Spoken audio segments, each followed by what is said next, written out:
Hi everyone, and welcome to our introductory lecture to human security, global capitalism, and the environment. I'm sorry I can't be with you in person due to a number of circumstances, but I hope you find this lecture format informative and engaging, and I'll try and do my best. This is my first time kind of doing video lectures.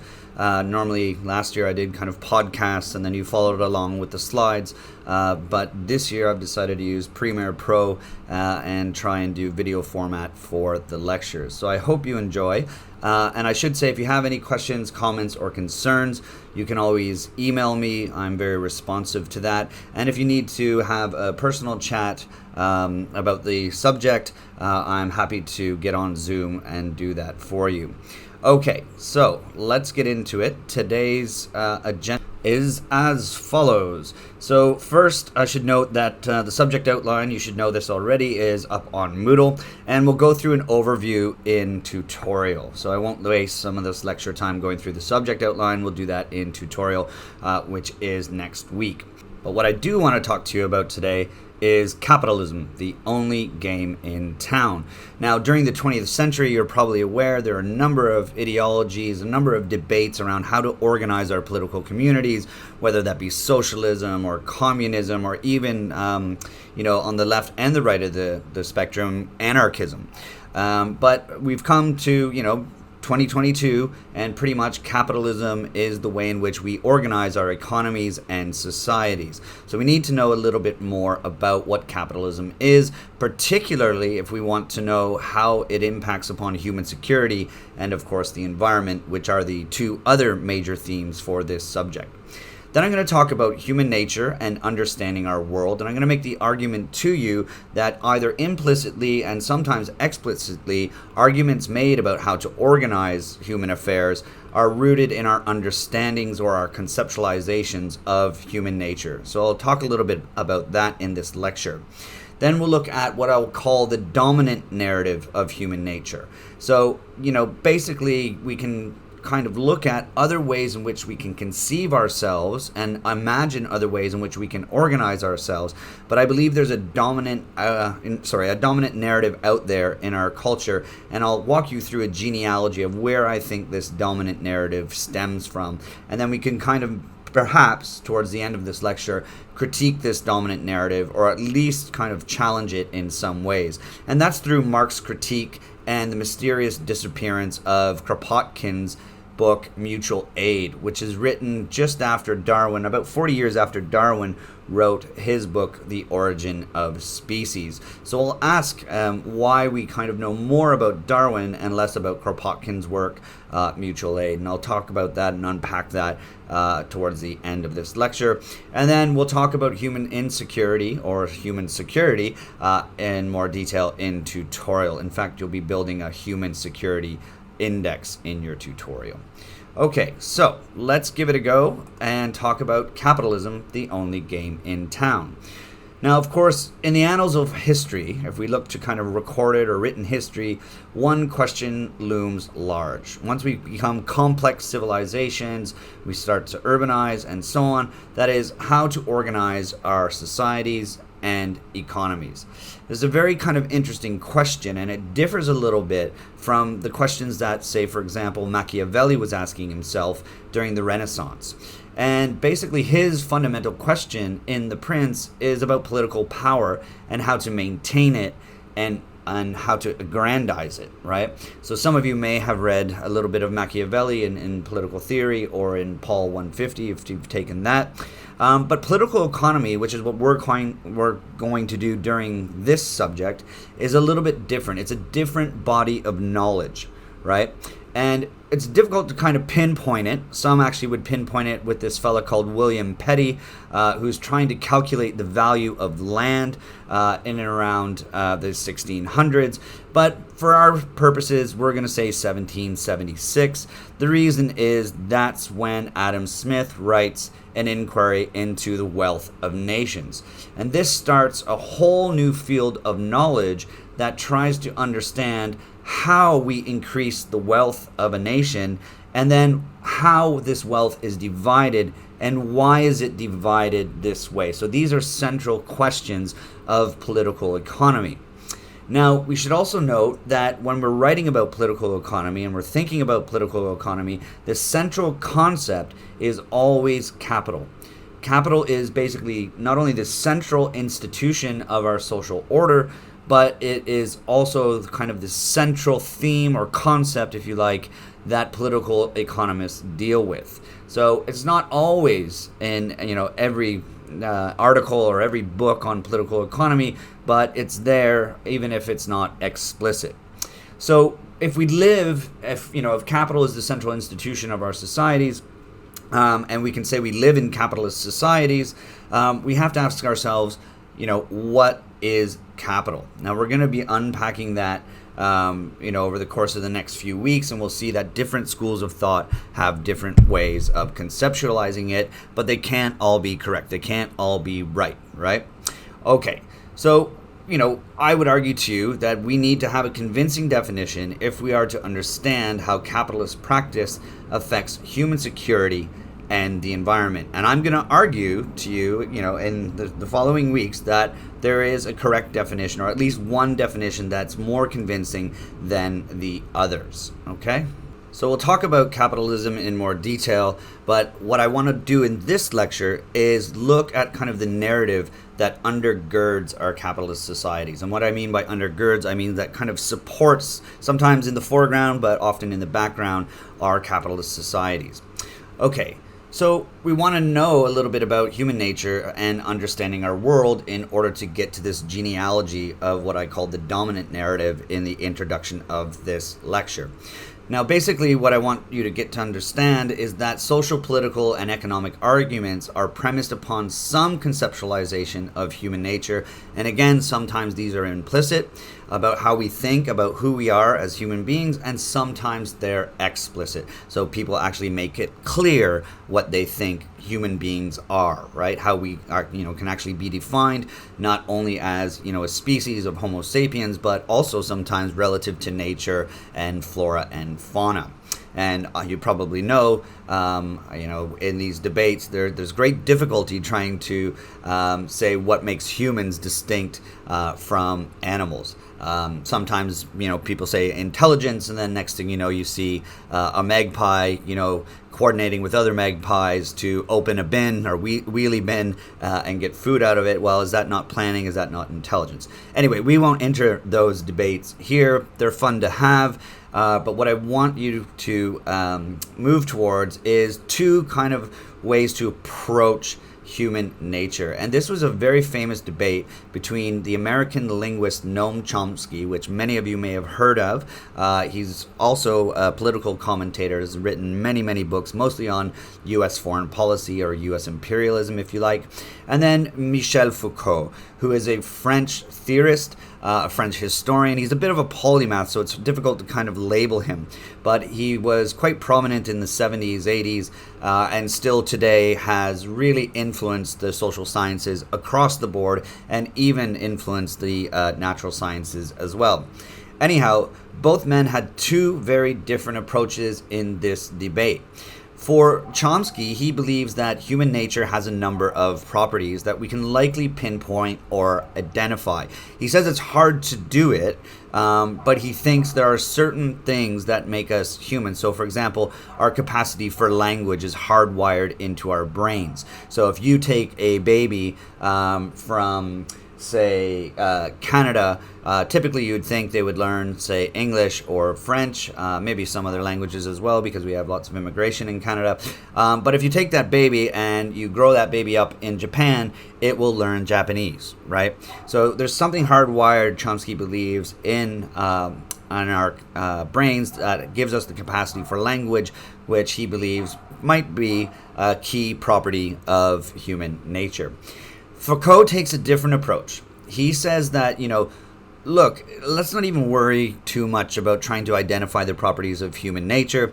What's more important is how people use human nature in battles over the constitution of our societies. So Foucault's big question here is, well, who has the power to define what human nature is? And then how are they deploying that to enact certain power arrangement? Now, my position on this is that it doesn't have to be either or. It can be a bit of both. So yes, we should maybe try and identify some innate properties we have that accord to our human nature or can help explain who we are as human beings. But we also need to consider the genealogy of dominant narratives, a la Foucault, right? And conceptualizations about ourselves. So who has the power to define human nature is of crucial importance. And I believe there is, as we'll get to, a dominant narrative that undergirds capitalist society. Okay, so just from the readings, we have 3 archetypes if we want to think about human nature. There's possibly more, but these are kind of the dominant ones. There's the utopian, right? And the idea here is that we may be flawed, but we are perfectible over time. And this kind of view of human nature stems from the Enlightenment and Enlightenment thinking, right? So we might be flawed, but over time we're getting more and more perfect. And this is the type of thinking, if you've ever read anything from Steven Pinker, that's kind of his view of human history and perhaps of human nature. Now, the second point of view is the Hobbesian point of view. This is associated with the work of the political theorist Thomas Hobbes, the most famous book being Leviathan. He's writing this in the midst of the English Civil War in the middle of the 1600s, and so badly wants a sovereign to hold men, and he means mainly men, in check. That is to say, a sovereign who has absolute authority, absolute power to basically rule over different individuals with different interests, and he believes that you need this kind of power in order for society to function. Why? Well, fundamentally, Hobbes believes that we are anti-social beings prone to conflict and war. Why? Because people have different interests in society, hence the need for a sovereign to keep people in check. So Hobbes has a very pessimistic view of human nature. Now, there's the Madisonian perspective, or if you like, conceptualization of human nature, and that is a little bit more judicious, right? So it's not coming down necessarily on one side, we're getting more perfect or we're antisocial. It's basically the view that it's a mix of vice and virtue, nobility and corruption, passion and reason. So that basically says that human nature can be conceived as a multiplicity of things, and maybe that depends on our situation or our environmental circumstances, where we grow up, our parents, and so on and so forth, our life chances, the opportunities that we have in life, and so on. So that's an interesting point of view on human nature. But my critique is that these views have something to offer, but they're overly simplistic, like caricatures, and don't take the influence of Darwin and political economy into account. I know that might sound a little bit crazy to you, but I think we really, really have to consider Darwin's discourse and what that did not only to the natural sciences, but also to how we conceptualize our civilizational order and our human nature.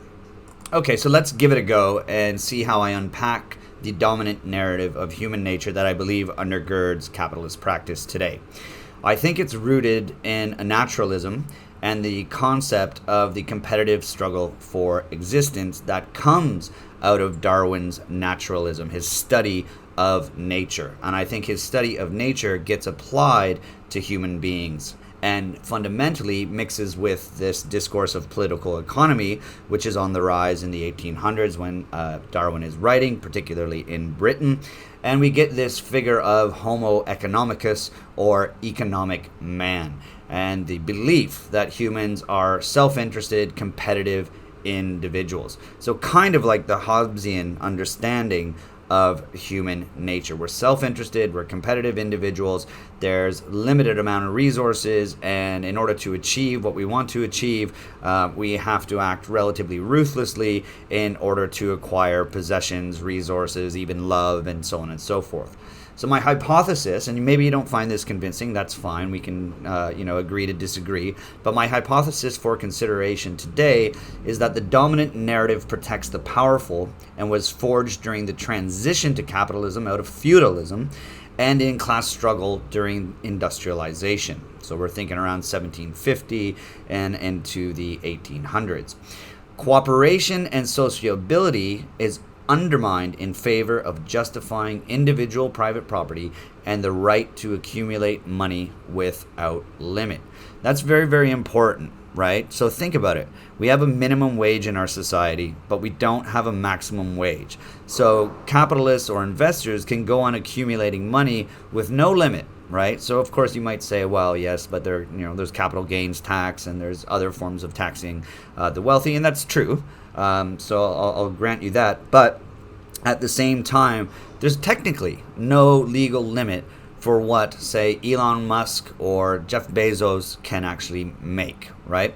And we're talking about people who have hundreds of billions or, billions and billions of dollars that they never actually will spend or use and would find it very difficult to spend or use. I know we would have wild imaginations if we ourselves had billions and you could think of all the things that you can do, but if you look into the billionaire class, they're not spending it all. They're accumulating it. And I think there's a reason why, and we'll get into that, like I said earlier, in weeks to follow when we take a closer bird's eye view of capitalism.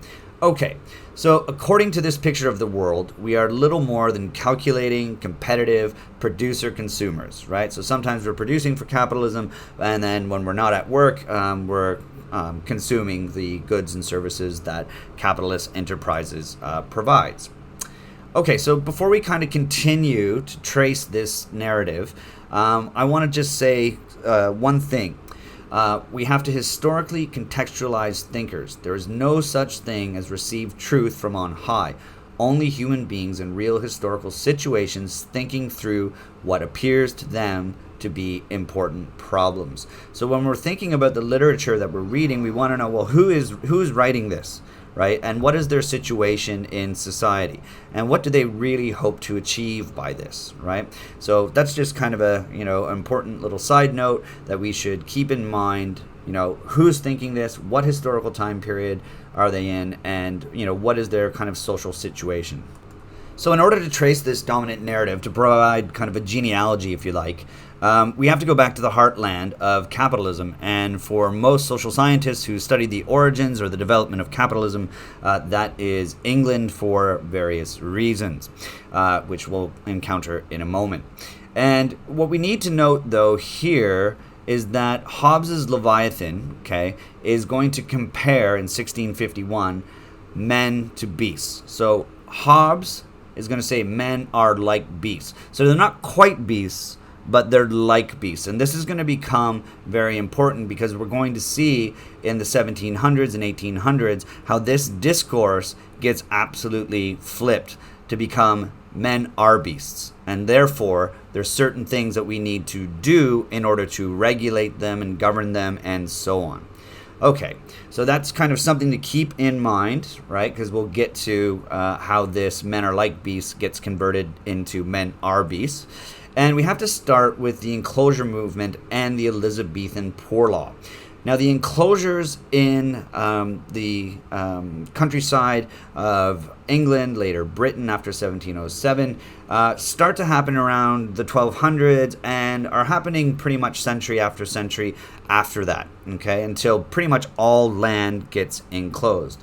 Now, there's a deeper history to this that we can't get into, but let's suffice to say that peasants had a customary right to the land, to their homesteads, and normally had access to what was called a commons. And there they would graze with other peasants as well, their animals, whether it be a cow or sheep and so on and so forth. Okay?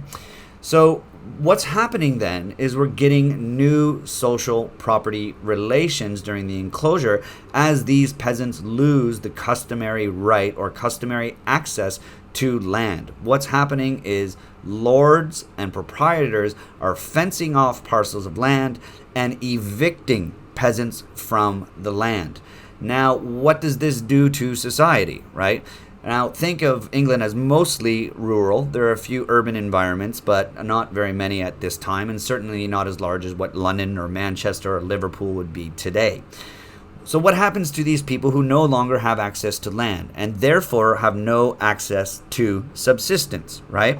So if you don't have access to land, you can't grow food, you can't graze your sheep or your cow or whatnot, you're pretty much, to be blunt, screwed.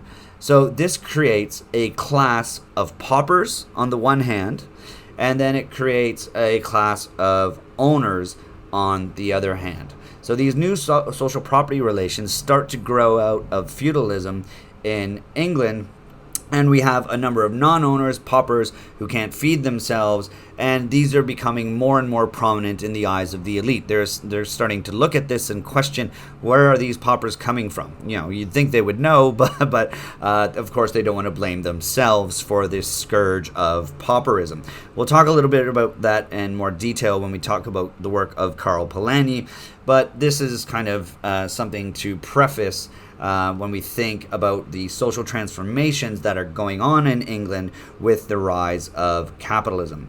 So we don't have the birth of a working class here just yet.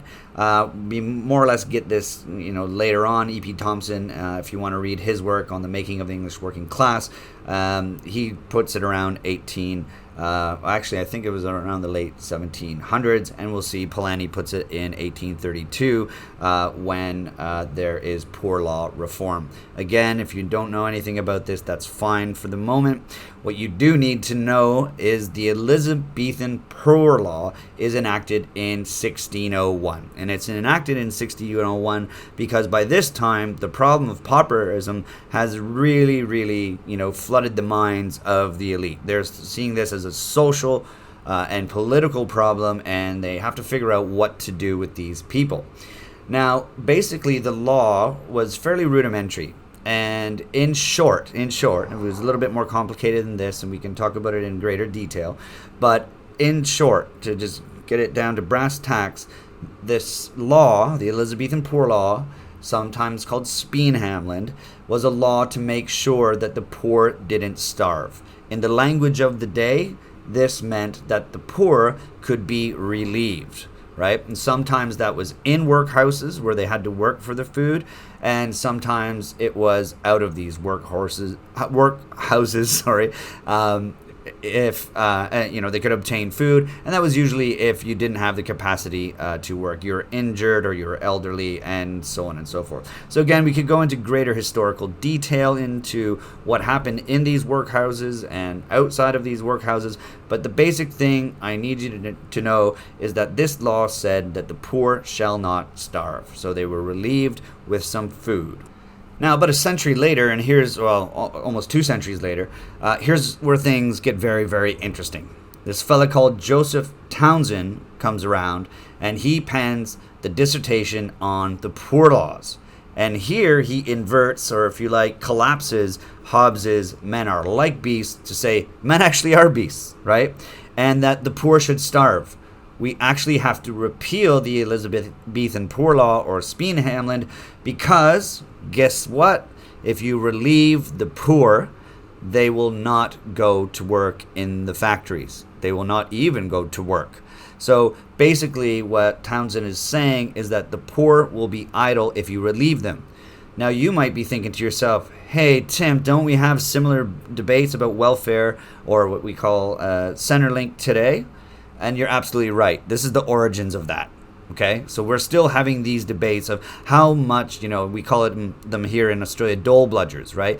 How much, these people should receive, and pretty much across the political parties, the consensus is you should only be relieved, to such a low level that, it almost becomes intolerable to live, especially if you live in a major city in Australia.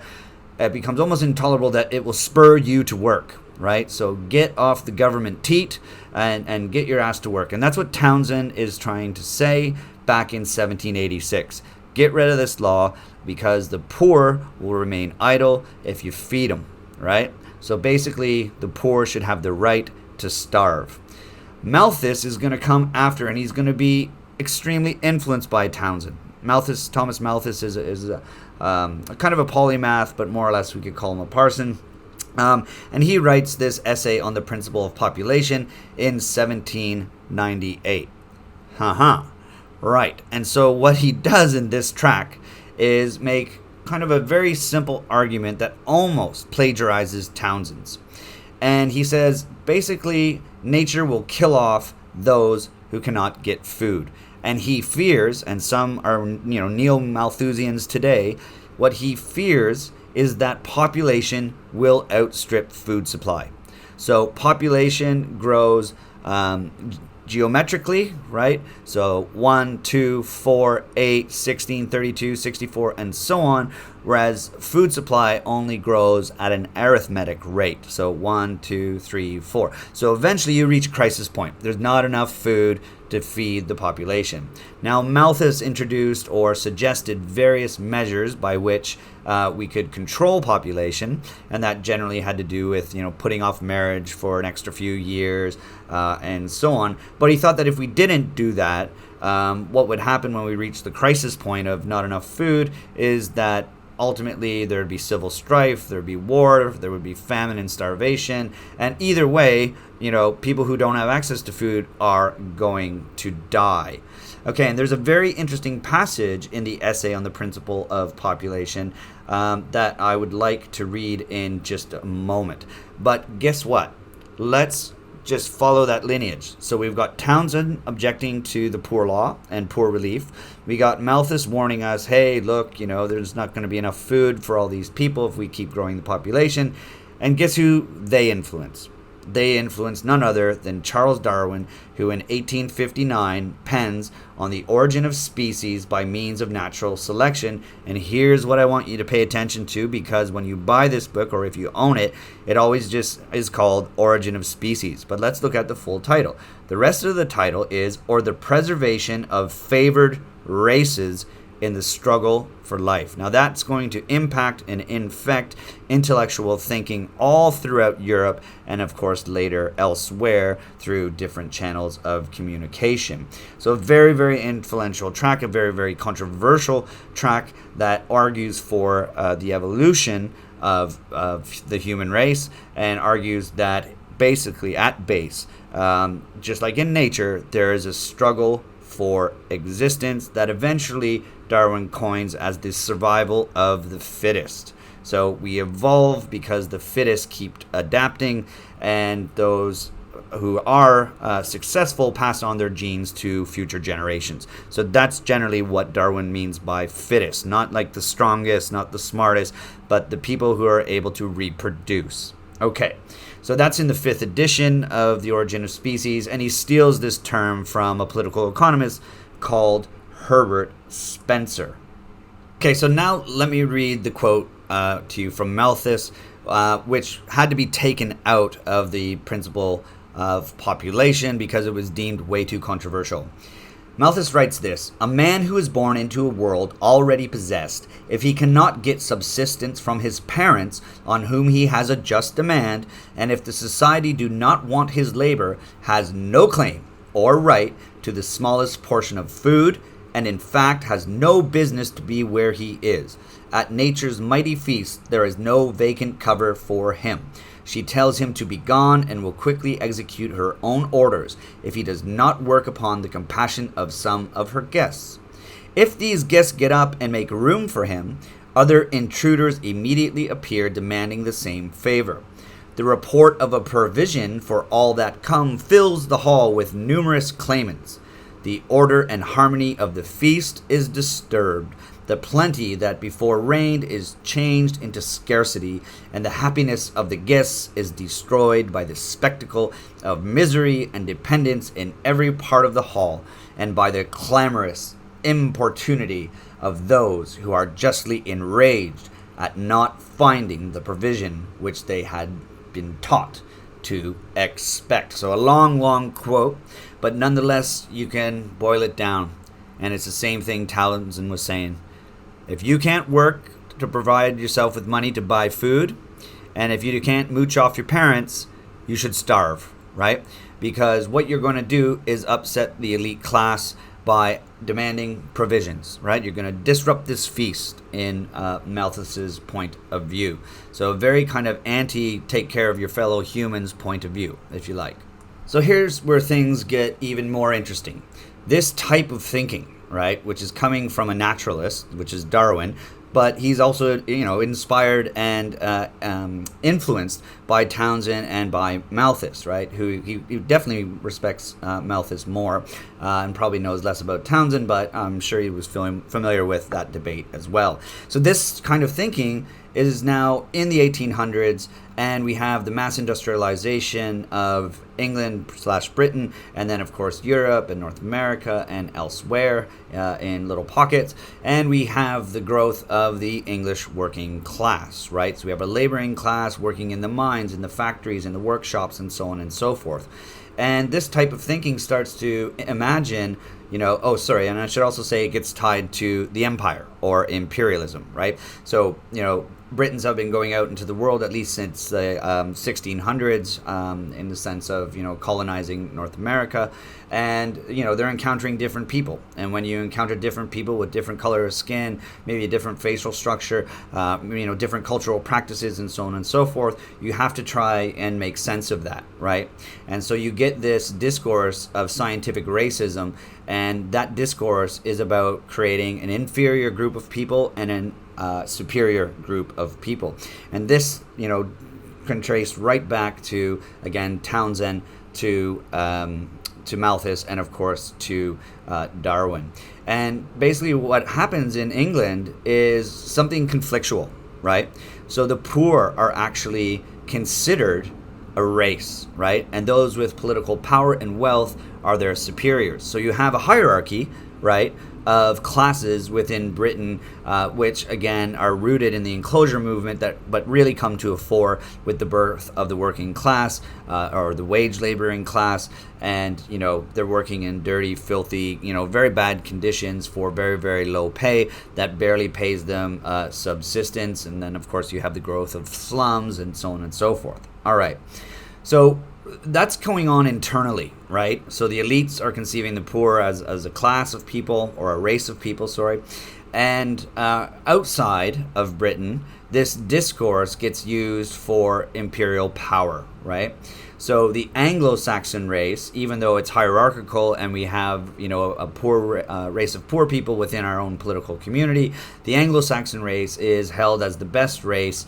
It's connected up with the British Empire, with the power of the British Empire, and they start to understand, well, there is a hierarchy of races and, of course, classes. It also justifies atrocities outside of Britain in what was to become the largest empire in human history.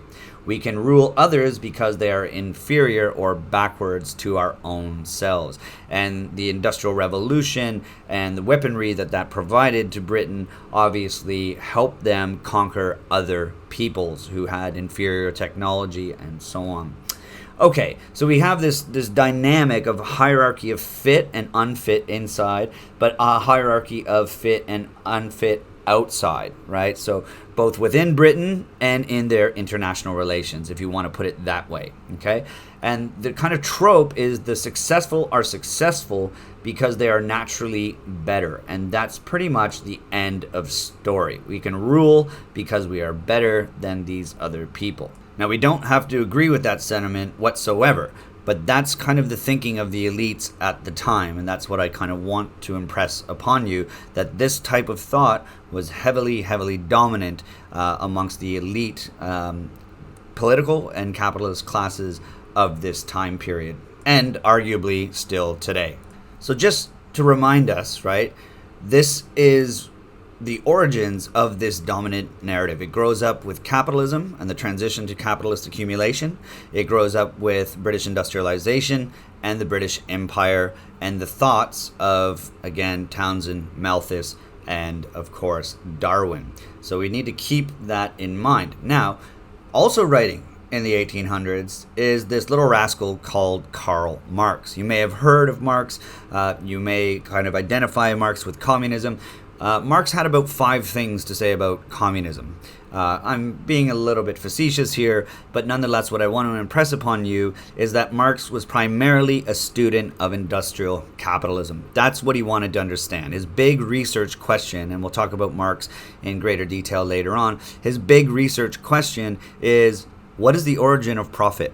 So he knows that there's classes. He knows that the majority are wage laboring, and he knows that they're working for capitalists who are in the minority. But his big research question is, where does profit come from? And that is the central focus of Capital Volume 1.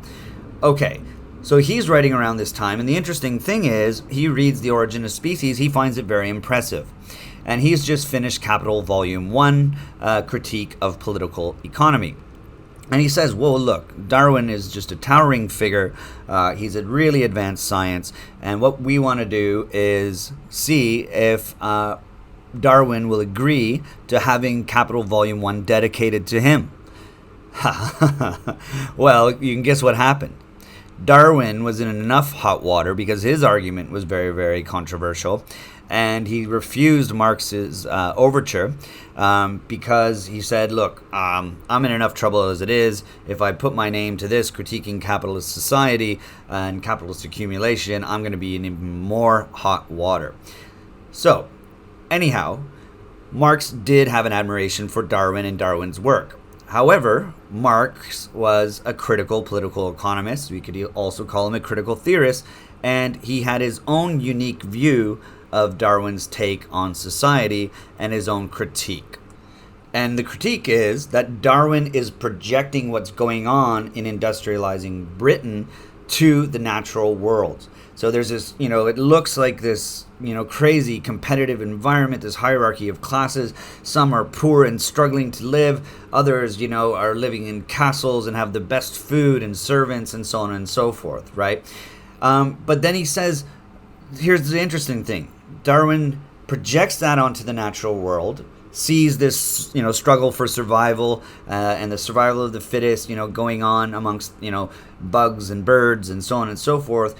But this understanding of the natural world then gets projected back onto us, right? So he basically sees a very specific historical moment in Britain and crystallizes that, sees that in nature, and then bounces it back to understand human affairs and human social order. So basically, we are now nothing more than animals competing in a struggle for survival where the fit win out. And we'll just unpack what Marx is going to say in just a moment, but we should note here that it offers a perfect justification for the powerful, wealthy to do what they do, since the weak of necessity should die out, right? They should lose. And this kind of thinking goes straight into Nazi discourse and the discourse of eugenics that was emerging in and around this time. And if you want to, take a look, you could look up Life Unworthy of Life, where an argument is made to actually execute or eliminate, if you like, those parts of society that are not contributing to today what we would call economic growth and are quote unquote a burden on society. And by this they meant people who were injured and couldn't work, people with mental difficulties, and so on and so forth. You can read a little bit more about that if you like, but that's kind of the lineage of the Nazis are getting this from somewhere. They don't just pull it out of the air. They're getting this thinking from again, Darwin, Malthus, Townsend, and their environment, right?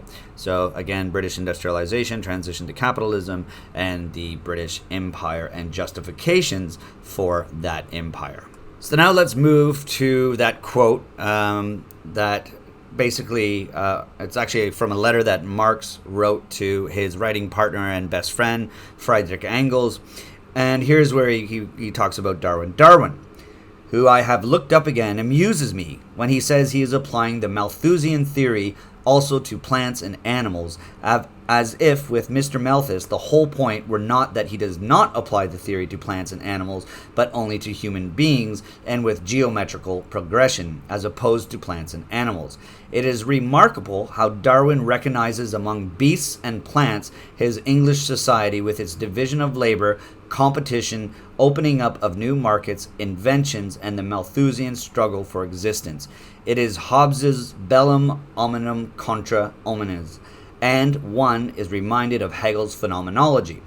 Hegel was a German philosopher who Marx critiqued, but was also influenced by the way. Okay, where civil society is described as a spiritual animal kingdom, while in Darwin, the animal kingdom figures as civil society. So very, very interesting quote from Karl Marx on Darwin's work.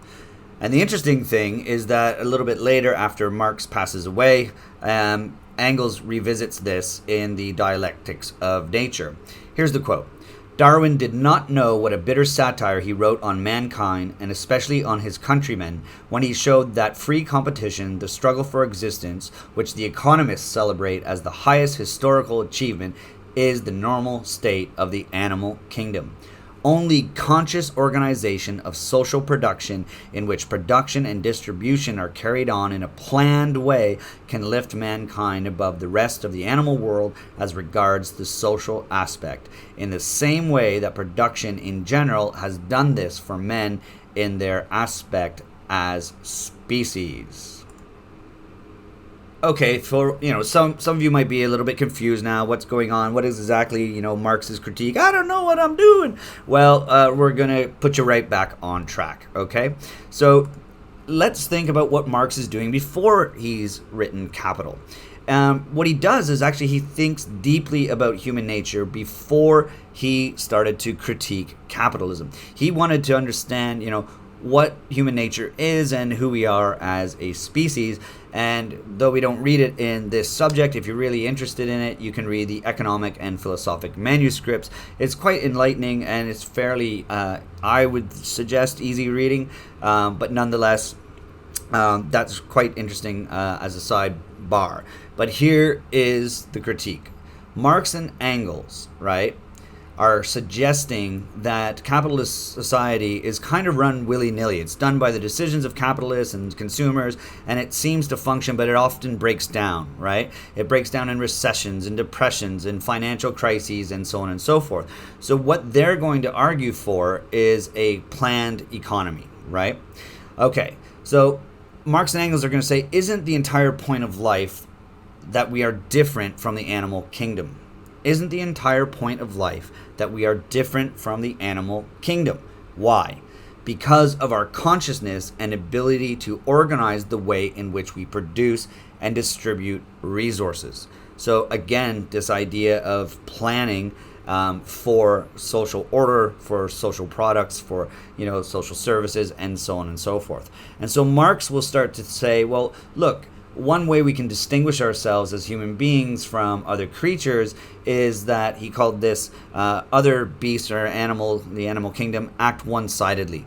So, bees build beehives, beavers build dams, but humans can conceive and build all kinds of things. We can live in different environments, even harsh environments, because we can figure out ways in which to adapt to those environments. And so what Marx and Engels are suggesting to us, unlike Darwin and others that follow Darwin, is that we are not totally subject to nature, right? You're not going to see dolphins building skyscrapers. You're not going to see bees building churches, and so on and so forth. We can do all this. So if we can do all this, if we can use our conscious mind, right, then we can act together politically, socially, and economically to create the society that we want, that we democratically decide is, the best society or the good life or the good society, and so on and so forth. But where does this consciousness come from? Marx is going to locate this, much like Chomsky does kind of a century or so later, in the fact that we're social beings. When you find humans, we are never isolated individuals. In fact, we're a very weak species. We take 9 months to gestate. When we come out of our mother's womb/vagina, we're helpless, right? And in fact, if you've ever had children, or if you're thinking about having children one day, in their first, few years, they do almost everything to, try and kill themselves. And I say this a bit facetiously, but, you got to stop them from putting shit into their mouths and swallowing, I don't know, like a plastic cap or something. You've got to watch they don't fall downstairs, and so on and so forth. So basically, without being social, without, acting as, a family unit, and by that I mean kind of even an extended family unit, we won't develop language, or even though we have the capacity for language. And on top of that, we have very little chance of survival. So again, Marx is going to suggest to us that we have more to gain from the point of view of evolution by cooperating and planning how we want to kind of govern or run our society. And this is different from the naturalism of the competitive individual, the Homo economicus that I've talked about before, who, just follows their self-interest, bugger society, and, let's just run society like that, and we'll have markets, and we'll have the price system, and the price system will be the information that people need to be able to produce and consume within this society, right? We'll talk a little bit more about the price system as an information system in a later lecture, but this is kind of the juxtaposition I want you to understand in this lecture. So we have one, run a capitalist society that doesn't necessarily have a goal other than capital accumulation and economic growth, and then another type of society that says, okay, so what does a good society look like, and then how can we get there, right? So what is, first conceptualization, next, what do we need to do as humans in order to have this type of social order? Okay, but there's another interesting thing about this, and that is the mysterious disappearance of Peter Kropotkin's work in 1902 called Mutual Aid. So, of course, most of us have heard about Charles Darwin, even if we haven't read The Origin of Species. But most of us probably have not heard of Peter Kropotkin, who was also a naturalist and also happened to be an anarchist. And what he did was, instead of studying, insects and birds and so on, he looked at what we could call higher order animals, right? And most of his research was done in Siberia. So, for example, he studied migratory birds, he studied wolves, and so on. And he argued that, yeah, sure, there is an immense amount of warfare and extermination going on amidst various species, but there is at the same time as much, or perhaps even more, of mutual support, mutual aid, and mutual defense. Sociability is as much a law of nature as mutual struggle. Okay, so what I'm going to argue to you is that, the dominant narrative stays with Darwin, and Kropotkin's work on mutual aid is ignored. So the general point here I want to impress upon you is that competition has been overemphasized. Cooperation and mutual aid, support and defense have played a decisive role, if not the decisive role, in the evolution of higher species. Okay, so let's ask ourselves, why do we hear so much about Darwin and the survival of the fittest and the struggle for existence, and virtually zero about Kropotkin's equally, if not more plausible, theory of mutual aid as a factor in evolution? And the possible answer is perhaps because Kropotkin's theory might suggest that we radically change the way in which our social and political institutions are constructed. But that would mean disturbing and disrupting current relations of power. So here's a little bit of a history lesson. The powerful never give up their power willingly. Social transformation, social change always requires struggle, right? And power will never concede without a demand, as Frederick Douglass said a long time ago. Okay, so again, I think this is the dominant narrative that shapes kind of our cultural understanding of capitalism. And again, go back to Foucault and think of, well, how are people deploying human nature in order to advance their own agendas or advance their own self-interest? And I think this narrative really does help, for better or ill, you can agree or disagree, help the capitalist class justify the inequality that we see in the world today. Yes, there's no doubt that since the Industrial Revolution, more and more people have been lifted out of poverty, but arguably that's not necessarily because of the capitalist class, but because working class struggles and the struggle for greater rights, wages, working conditions, and so on and so forth. But that's a completely different story and a completely different lecture. So let's just tie this all up. Let's look at some points to take away. I argued too that capitalism is really the only game in town and is premised on a particular view of human nature. And that is, we are self-interested, competitive individuals who want only to maximize our own self-interest.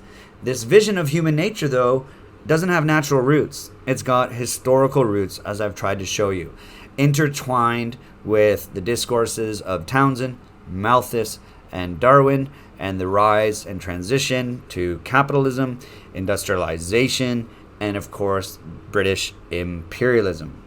So we can argue that this vision of human nature serves to protect the powerful and leads to a kind of fatalism. Can't change anything because things are supposed to be this way.